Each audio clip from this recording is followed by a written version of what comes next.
Yes. repeat the question? I did not get it. May I just know, please, why you did not issue an allowed departure order to Mr. Sumbero, because it would appear that, according to his letter to the good chair, he actually informed you about his intention to leave on January 16. It is because of the magnitude of the case that they are facing. So if they, I believe at that time, I am very sure that the Senate Blue Ribbon Committee will be holding its hearing, and so. So in the exercise of your best judgment. It is a judgment call on the part of Mr. Sumbero to, if he could postpone his going abroad. So it was in the exercise of your best judgment, although there was really no legal impediment at that point. Even if there was no legal impediment at that point, it was in the exercise of your best judgment. That's correct, Mr. Chair, Madam Senator. And we see that it was actually the fault of the BI because they failed to really detect or spot. That's correct, the Madam departure. Mr. Chair. Timely detect or spot. Okay. Mr. Sumbero, do you consider yourself a consultant of the DOJ or the Secretary of Justice? No, Your Honor, Madam Chair. Nasabi nyo na po na you conducted a briefing last September, twice ata for DOJ. Mr. Chair, confirm po. And at what instance was it that you were present or you were a resource person in that briefing? Did they invite you or did you volunteer? I was invited, Mr. Chair, Madam Senator, as resource person. Who invited you po? Secretary Aguirre and one of his brad, he was looking for somebody who can brief them about the status of online gaming in the country and also the STL. So the briefing was September? September, yes. Informal briefing was Before September 10. September magkakilala 10 na ho ba kayo ni Secretary Aguirre before, hindi po. Before the briefing? Hindi po kayo So it was the first time na nag-meet po kayo during yes, that briefing before the DOJ? Before the DOJ, September 10. And you were saying it was in relation to online gaming and also sa STL. Confirm, Madam Chair. What was your personality in giving a briefing or being a resource person for STL? Well, it's, originally, Madam Chair, it was not STL. It was about the status of online gaming because according to one of the Lex Taliones, Brad, that the SOJ were trying to look for a resource person to help them prepare the documents for the cabinet meeting, and they will brief the president about the status of online gaming in the country right now. And during that meeting, the STL was just brought up. It was not originally STL, Madam Chair. Secretary Aguirre, am I correct in assuming that it was on that when you met with Mr. Jack Lam on November 26, that was the first time that you met Mr. Jack Lam? No, Mr. Chair. Madam Senator. When was the first time po? I met Jack Lam 1 week before November 26. Saan po? During the wedding of the daughter of Secretary Aguirre Secretary Tugade in Bataan. But it is by accident only. Actually, I was avoiding Jack Lam because somebody told me, yan si Jack Lam. I was avoiding Jack Lam so that will not be on the table, the same table. But you were avoiding Mr. Jack Lam before the raid, but you did not avoid him after the raid. I'm avoiding Mr. Jack Lam before the raid because we are contemplating of raiding him. And now, the wedding of the daughter of Secretary Tugade was rained very hard. The rain was very hard, and so everybody vacated the table, and basta na-meet niyo po siya doon sa wedding. Pero hindi naman hindi kayo nag-usap kasi you said you were avoiding because of the intended raid. Ganito po ang nangyari noon. So everybody went inside because it's a garden wedding. So when everybody, especially the newlyweds, very really heartbroken because the very beautiful wedding was rained out. Secretary Tugade made a speech before all the guests. He said, "No, let us not be. Let us mind this. I think let's mind the rain. I think God has sent this rain, and so who will go with me? I'll be the first one to go outside the rain, so that we could continue with the wedding." Dalawa lang po kami ni Secretary Tugade na nauna dun sa mesa. Everybody was still inside. Then, after a few minutes, dumating si Mr. Jacklam. Umupo dun sa aming mesa. So, but he could not speak Tagalog, English, so we're just facing each other in a round table, and that's the end. So, we never spoke a word together. But keep in my mind, we were planning then of Raiding. Of conducting the raid. Yes? may intel lang po.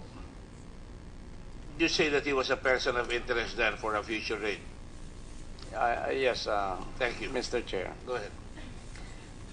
Okay, so I would assume that nung meeting nyo naman po nung November 26 was actually just the second time. Second time nung November 26. That's right, Madam Senator, Mr. Chair. And after that, wala na po. Hindi na po kayo nag-meet. No more, because he left the Philippines, the country, on November 29. November 29. Okay. Hindi po kayo nag-issue ng ILBO against him? Wala pong naka-charge sa kanya. Ganon din Saka po. nakalis na po siya. Ganon din po. Si Mr. Sumbero, wala pang charge. Ganon din po. May charge na ba sa akin noon ng ILBO? So, wala pa ho. November 29, nakaalis si Mr. Jack Lam.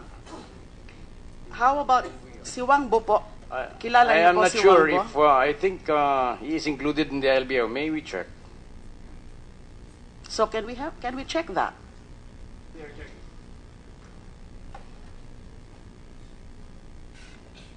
They're checking Mr. Lam because in the reverse form of check-in, he is in check.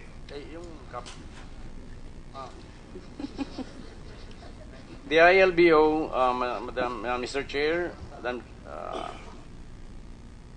Madam Senator, was issued against Jack Lam on December 5, 2016. All Oh, 6 departure days, the ILBO, ILBO. lookout bulletin, 6 days after he left. So, it was too late already because, as you said, November 29 po. That's Yes. right, Mr. Chair. Why no earlier issuance of ILBO? I just want to know po. Is there a reason why it was not issued There was earlier? at that time, Mr. Chair, when he left, there was no pending case or prospective case against him.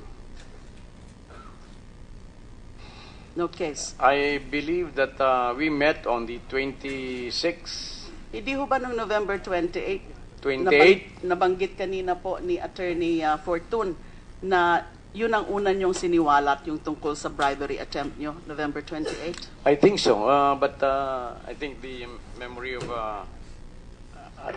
So basta hindi nyo pa ho naisipan na mag-issue ng... may I correct myself? Yes, go ahead please. The elbow was against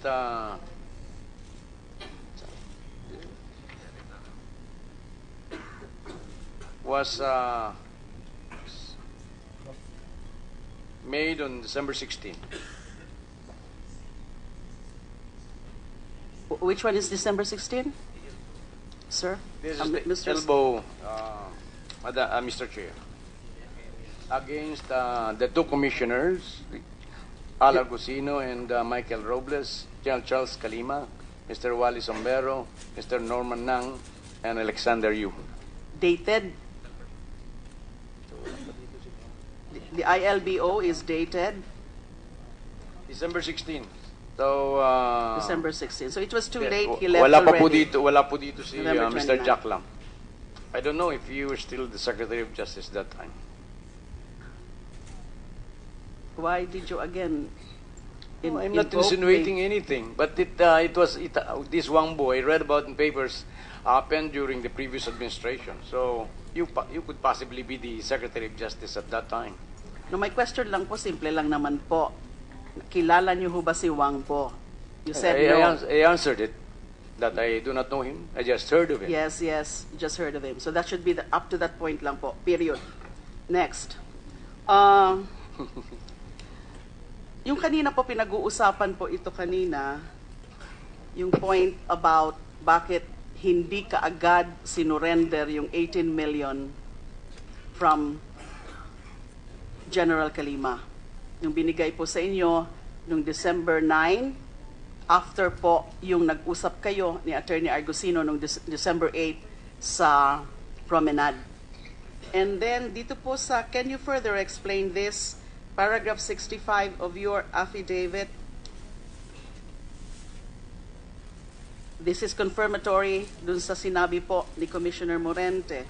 I sought guidance from Commissioner Morente and he told me to do whatever I had to do. I then sought audience with the SOJ to inform him of what happened. Unfortunately, I was unable to meet him personally. Considering that the things to be discussed were very sensitive, I could not divulge anything through text or phone call. Surprisingly, the SOJ refused to see me. Do you confirm this? Is that the I'm asking po, General Kalima. Go Yes, ahead. Your po. Honor. You confirm this? Yes, Your Honor. How did you relay to the SOJ your message or your request that you want to see him? Per the advice of Commissioner Morente na kailangan, by the way, what was your intention in seeking an audience with the SOJ? First, I wanted to brief the Secretary of Justice of the result of our counterintelligence operation. That was after December 9. Yes. Exactly when did you try to get in touch and seek an audience with the SOJ? December 10, Your Honor. December 10. Okay, so dahil Dahil kompleto na nga po yung resulta ng counterintelligence operations namin, and I wanted to brief him so that he will get the complete picture kung ano ang ginagawa nitong dalawang associate commissioners namin. Dahil we're supposed to be all of us, ang marching orders naman namin is to yung anti-corruption drive ng presidente and so maliwanag. one day lang pala po, one day after receiving the 18 million from Attorney Argusino, you made that step Yes, Your Honor. of trying to contact and see the SOJ. But you said in your affidavit, the SOJ, you said surprisingly, the SOJ refused to see me. Secretary Aguirre, nakarating ho ba sa inyo yung request ni General Kalima that he wanted to see you on December 10? First, Mr. Chair, correction please, Madam Senator. I did not refuse to meet General Kalima. Actually, if I may read the text of General Kalima. Go ahead. Some thesis was sent December 10, 1:49 p.m. Sir, good PM po. Si General Charles Kalima po ito. Nag-usap po kami ni Attorney Ted C. Kontakto yon. Kahapon, I know na outsider po ako sa grupo ninyo and you have been receiving an overload of unprocessed information about me. Kaya't nagkaroon po kayo ng first impression na masama at korap na tao po ako. On the contrary, I am a true believer po ninyo at ng Pangulo na sa pinaglalaban ninyo lalo na sa krusada against corruption. That's why I rejoined government after retiring last year as a two-star general and holding the highest position a police intelligence officer can aspire for, and that is the Director for Intelligence of the whole PNP. I bring to the table po a clean record and a rich experience in fighting corruption, criminality, and terrorism. Sana po I can sit down with you and brief you on this case involving our two associate commissioners kung mamarapatin po ninyo. we can sit down together with Attorney Ted so we can have a clearer view of the big picture. Or you may want to include po Wally and Montulfo. I will just wait for your guidance, sir. Humingi na rin po ako ng clearance kay General Morante and he told me to do what is necessary. Thank you, sir, and I hope I am not spoiling your weekend rest. I answered General Kalima. Copy, General Kalima. I will have to confer with some people yet before we could meet. I have to check some facts. I hope you understand. Thank you. And then... So it was not really So it didn't an reject outright it. refusal. It was... Our meeting was overtaken by events and so we were not able to meet. And again, Mr. Kalima, your intention was in fact to turn over? Kasama na po yun. Sa Kasama pag-brief na ko yun? sa kanya, ay pakita ko rin po yung ebidensya ko against our two associate commissioners. Yun po ang intention nyo. Yes, ma'am. Kaya lang sabi nga po ni Secretary Aguirre, kailangan muna niya to check certain facts. May we know what those facts needed to be checked before you would agree to meet with General Kalima, Secretary Aguirre? It happened a long time ago, so perhaps I would like to, because at that time, I think there are two stories or two versions of the controversy, and so perhaps I really could not know. I could not remember anymore, but I believe I would have to check what really happened. Pero nung So I deferred by meeting with General Kalima, but tama po ba yung it's true that General Kalima asked for a meeting tama po ba? Yes po, I understand po. Tama po ba yung naalala ko na also by that time you were able to talk to Mr. Montulfo sa NBI or with Mr. Sumbero? December 9 or 10? Di ho ba? This is Saturday, December 10 is December a 9. Saturday. You had the occasion also. I think this is the day when the column of Mr. Tulfo came out. Yes, December 10. And the column of Mr. Tulfo came out exposing the two, he called the rapacious associate commissioners. So, but you refused to meet with General Kalima po. I did not refuse. Because you wanted to check certain facts. That's correct, Madam Senator. Based on the expose of Mr. Montulfo? As I've told you, I do not remember anymore. This happened a long time ago. As to what I was thinking during that time, I believe that I could no longer. This was not really a long refresh my time ago, memory. but I will respect if you say that you don't remember. Next. I'm very interested also about the statements of General Kalima in paragraph 41 of his complaint. Naalala ko po ito, gawa nga ho nung mga pinakitang text kanina ni Senator Sonny Trillanes. Although mukhang hindi ho ata natapos, meron pa ho ata dapat siyang ipapakita. But he left already. No, he was able to show certain shots of certain messages, allegedly. I'm just saying allegedly.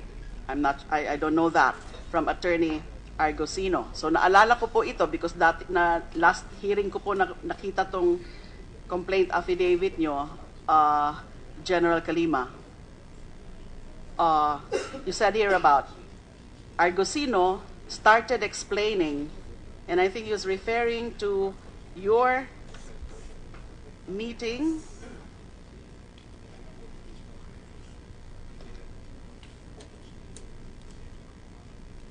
I'm not sure about the date, but perhaps you can confirm or you can tell us. Are you looking at paragraph 41 na po, General Kalima? Yes, Your Honor. Can you read that na lang po? 41. Argusino started explaining, and I was surprised because he mentioned that the first 50 million was supposed to be given to a new connection, and the second one was para sa lahat naman yun. He then explained that he has abandoned his connection with Secretary Aguirre because he saw that the new connection is far better. He was saying that through the new connection, he can easily earn 1.5 billion pesos in 3 years. I also recall that he said he is confident that even if the extortion incident is blown up in public, he assured me that he will keep his position in BI because he said that the people who put him in his current position will not allow that. Then he told me that there are people who are more powerful than SOJ who is backing him up. In his own words, he said, wala si SOJ. Meron tayo mas malakas na tao behind us. He even dared Wally to come on, bring it on. He was very confident that he will not be affected by any expose. I suppose, Attorney Argusino, you would neither confirm nor deny, or you would deny this actually, or would you rather that you would invoke your right against self-incrimination? Because if you do so, I will respect that. I deny that, Your Honor. You deny, Yes, Your Honor. General Kalima. Ito po yung kasi part na po ng aking ng aming counterintelligence operations is to dig deeper into yung extortion activity nila para malaman ko kung sino pa yung mga kasama nila. And I was really surprised dahil alam naman namin lahat sa Bureau of Immigration na protege siya ni Secretary Aguirre in the sense na parang si Secretary Aguirre ang ang sponsor niya as associate commissioner. Kaya nung sinabi niya na wala naman si SOJ, wala si SOJ. So sabi ko, "Oh sir, bakit parang it was already a statement na parang hindi na siya loyal kay SOJ samantalang nakikita naman namin na kaya nga this is what I was supposed to include in my briefing kay SOJ para malaman niya na ano yung ginagawa ng mga associate commissioners namin. Na all along, iniisip ni na Secretary Aguirre and until now, ay ganun pa rin ang pag-support sa kanila. Pero doon sa usapan namin dito noong tinatrabaho ko sila, para nakita ko na hindi naman na siya loyal kay SOJ. That's why I was telling yung word na betrayal kay SOJ, betrayal sa presidente kasi they are supposed to be as presidential appointees pero ginagawa nila ito. Yes, General Kalima, you seem to have a very good recollection on exactly kung ano yung mga sinabi ni Attorney Argusino dito po sa puntong ito and even in some other provisions because that's why I kept on asking even if during the previous hearings na meron ba o wala kayong recording. But of course, I will not expect you to answer that because that would expose you to possible criminal charge.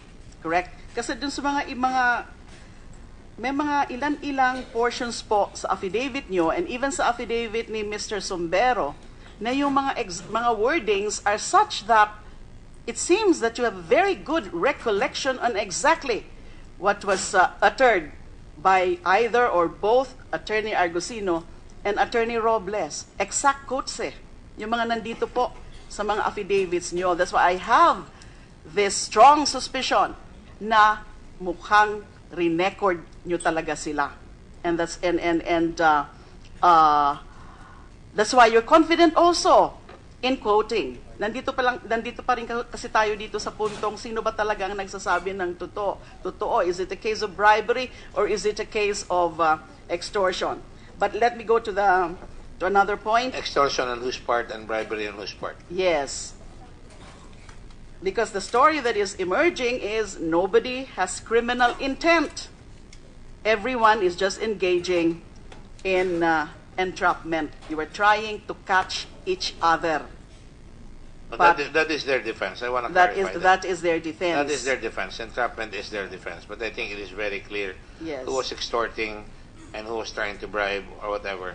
Opo. And who was being fleeced. And there is a bigger picture here, I believe, that I would like to pursue, is whether there are some people that are going to be favored by this investigation simply because some people are being deprived of their business and it's paving the way for other business to come in.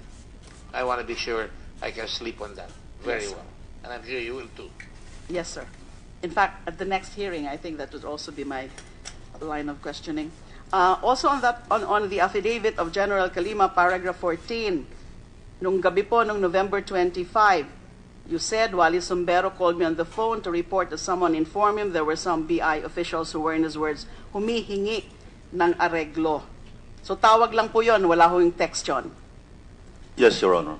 Pero yung sa paragraph 33 naman po,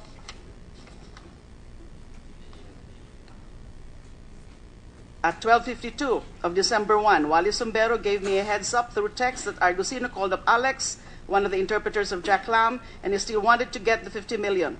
I told myself that this guy Argusino is really consumed with greed, and as Wally Sumbero described earlier in the room at Hyatt, ay talagang sobrang garapal.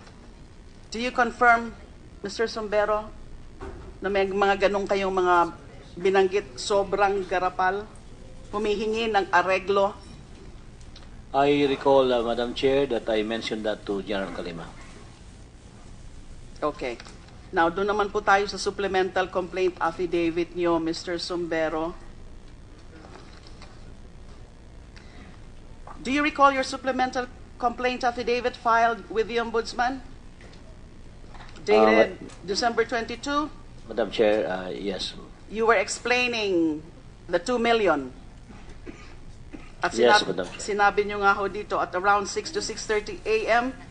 noong November 27 na po ito, nung maghihiwalay na po kayo. As we were about to part ways in the parking lot of City of Dreams, Associate Commissioner Al Argusino handed to me a little bag and instructed me to form a legal team to assist them. And you were talking here about to form a legal team to help the BI process the release of the 600 detainees. So you're actually referring to possible bail for the release of the detainees. Mas nakakagulo na po ito. Akala ko ho ba extortion? Madam Chair, I confirm my statement in my supplemental affidavit. Na inabot sa iyo yung 2 million para ibigay para mag-form kayo ng legal team to assist the detained Chinese nationals for sa release nila. Madam Chair, Mr. Chair, noong umaga po kasi 600 may ang mas realistic ilabas dahil may mga visa sila. So they need some people to do this because it was Sunday. We were led to believe na maririlis nga nung Sunday. Kaya nga medyo parang nagtampo yung grupo ni Mr. Jack Lam at saka kami, para kami na estapa. Walang na-release. All the while, pinakakuan kami na may maririlis nung Sunday na yon. Pero binigyan nga po kayo ng 2 million para nga for the you said that you even tried to give this to the head counsel, Attorney Thadi Venturanza, because that legal team, to your knowledge, was directly coordinating with the Jack Lam group and the BI legal group from Monday afternoon to Thursday afternoon. The law firm refused to accept the initial payment of 2 million. 1.5 hours after I received the 2 million in the morning of November 26, that was Sunday, I declared and I called Attorney Ridel de Guzman at about 8 o'clock that we need to organize a legal team because it's an opportunity to have a client like this, 1,316. So immediately Attorney Ridel called Attorney Venturanza if he is interested to So work in this. tinanggihan po, they rejected it. The law firm rejected it. Hindi po nag-reject po, Later, they reject lang later. Okay, later. Madam Chair. Diba Tama later, po. later Salamat po. ni-reject? Initially, they accepted it, right? They accepted po. The following day, we went to the office of PAGCOR and we sit down with Attorney Fred Lim to discuss together with John Lam the proposal of Jack Lam to pay taxes, to pay penalties regarding the POGO application that was filed last September. So it was all in good faith. Mr. Jack Lam was offering the government to help pay taxes, penalties, everything. That's why we were very confused what happened. We were ignored, practically. Mr. Sumbero, you have your counsel now, Attorney Ted Contacto. Yes, sir. Opo. He is your personal lawyer. Yes, Madam Chair. Dati na By po, the way, for the record, I asked you to bring that lawyer because that lawyer has been here. Contacto finally contacted him, and we were able to contact him afterwards, and he contacted me. That's why he's here. Alright? I just want to make sure. So I want you to engaged- emphasize that fact because nobody comes here without a lawyer. Right, Mr. Sambero? Absolutely correct, ma'am. Thank you, sir. Thank you. Chair. Go ahead. you engage Attorney Ted Contacto as your lawyer. It was Wala pong recommended to me. ibang nagbigay sa inyo. When I went to Mr. Montulpo to ask his help and to expose this, I witnessed a crime. I told him that this is the call of the president for zero tolerance. So he said, okay, this is a very big case. You must be. I asked him if he can help me. Would you know whether Attorney Contacto is also a Bedan? I don't know, Mr. Would Chair. you know, Attorney Contacto? Attorney Contacto, are you a Bedan? You are. Are you There are also? many Sambeda lawyers, huh? Everybody's Sambeda, including This the person representation asking. is also a Bedan. Is Attorney Contacto also a member of the Lex Taliones? You're not. Are you part of the group of volunteer lawyers for the president during the campaign period? Yes, Madam Senator. And you are also one of the lawyers in the disqualification case against the president, Yes, Your Honor. just like Excuse me, Secretary Aguirre. not to protect the president, but I would imagine that a school with the spirit of Sambeda, especially in basketball, and I'm a cheerleader for a long repute, I would imagine that Sambeda would totally support their candidate, the first candidate from Sambeda after Raul Roco. And they would support their candidate. Not all, As I'm Mr. sure you did, President. no? No, sir. You did not support the president? I have my own candidate. Oh, no wonder they were fighting. I have Just my- kidding. I have my Just own kidding. Just candidate. kidding. Yeah. I know you were. I'm an LP member, so LP. I supported our standard bearer in the party. That's right. Okay, 2 points na lang po. It's 5:55. Haven't had lunch. Mr. Nang and Mr. Yu, you claim to be both the interpreters for Jack Lam when they were dealing with Secretary Aguirre, also with Mr. Sombero. Although I understand from the affidavits that on November 26, Secretary Aguirre actually never had any conversation with Mr. Jack Lam because the conversation was only between Secretary Aguirre and Mr. Sombero that night of November 26. Correct? Yes, Your Honor. You are principally the interpreters, but the way I also see your statements in your respective affidavits, you're more than the interpreters of Mr. Jack Lam. Am I correct in assuming that? Both of Yes. you, please. Yes, Your Honor. I'm also an employee of him. Mr. Nang, are you the right hand of Jack Lam, Mr. Jack Lam? Your Honor, yes. Can you explain to me what right hand means? I'm the Managing Director of Fontana. Correct. That's the proper answer. Managing director. Managing director, but you claim to have worked with him or worked for him for 18 years already. Yes, So even before Fontana, before being a managing director of Fontana, you were also working for Mr. Jack Lam for some other business ventures, yes, Your Honor. such as? Businesses did were you with Mr. In Lawak, Fort Yelakanja. Lawak? Yeah, Lawak. Fort Yelakanja. And also some junket in Heritage before. Heritage here in Manila. Yeah. Yes, sir. Yes, Honor. Thank you. And you confirm that Mr. Jack Lam has only one online gaming operations. We don't have online gaming. You have. We don't have. You Your don't Honor. have. Just applying for it and Just they're just applying. leasing it. Yes, Is Honor. that correct? Yes. You're not in the shipping business? Run by Alam? No, I'm just kidding. No, Your Honor. Mr. Sombero, nakalimutan ko po itong itanong kanina. Have you ever worked for Mr. Wangbo?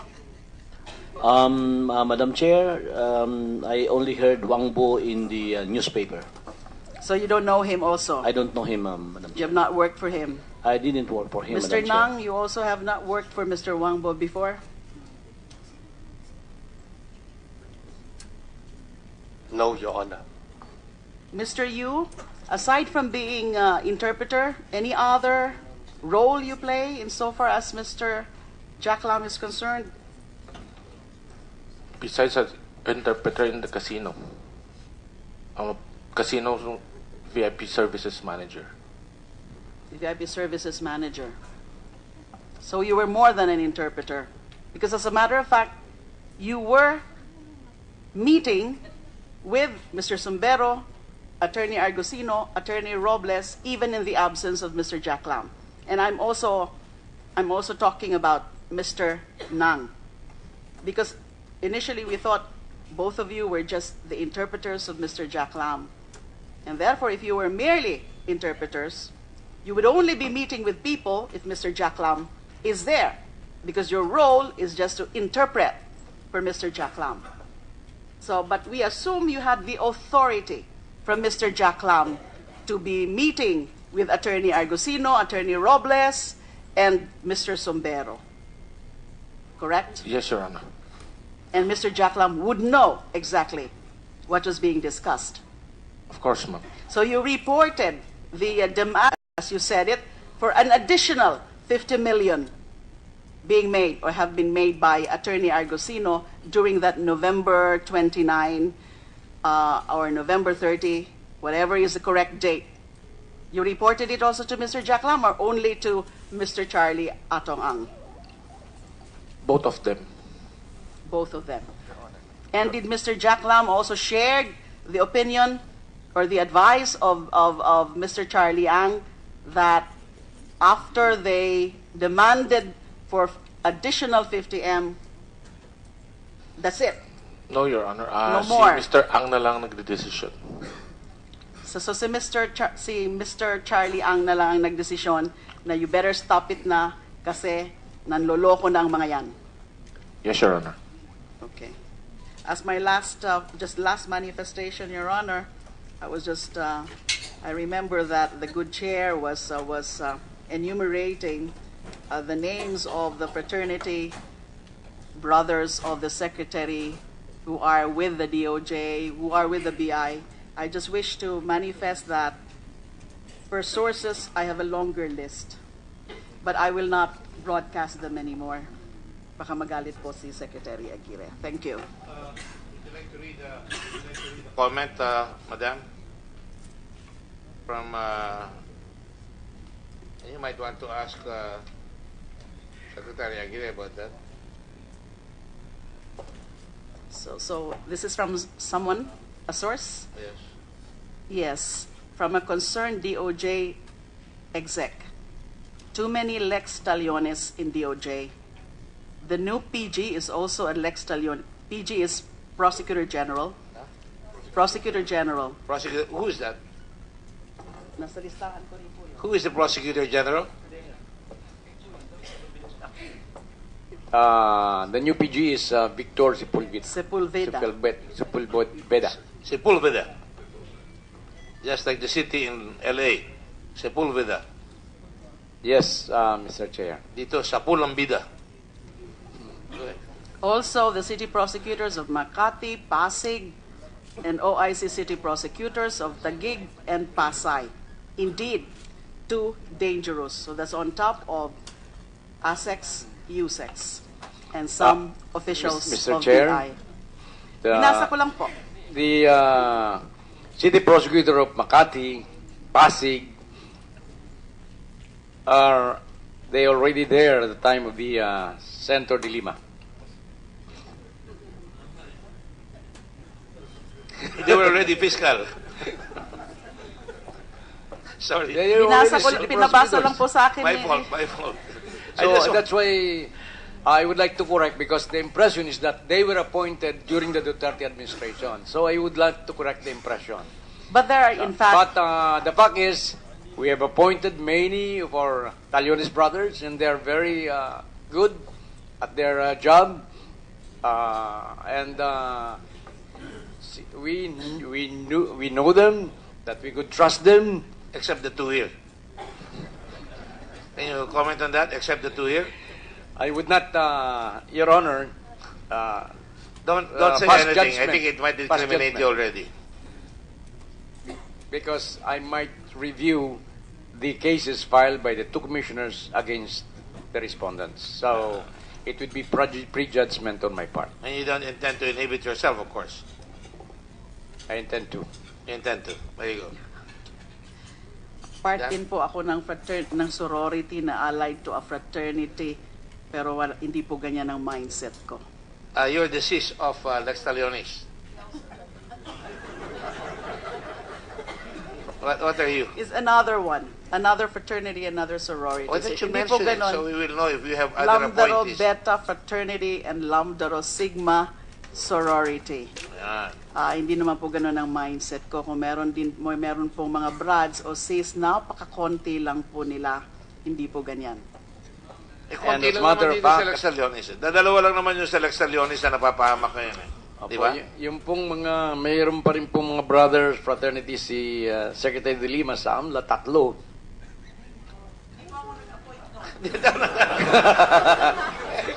At hindi ko po alam yun. Nalaman Okay. ko na lang nung binabanggit nyo na po. So wag nyo po silang paghihinalaan because I hardly know them. Hindi ko nga po sila nakakausap.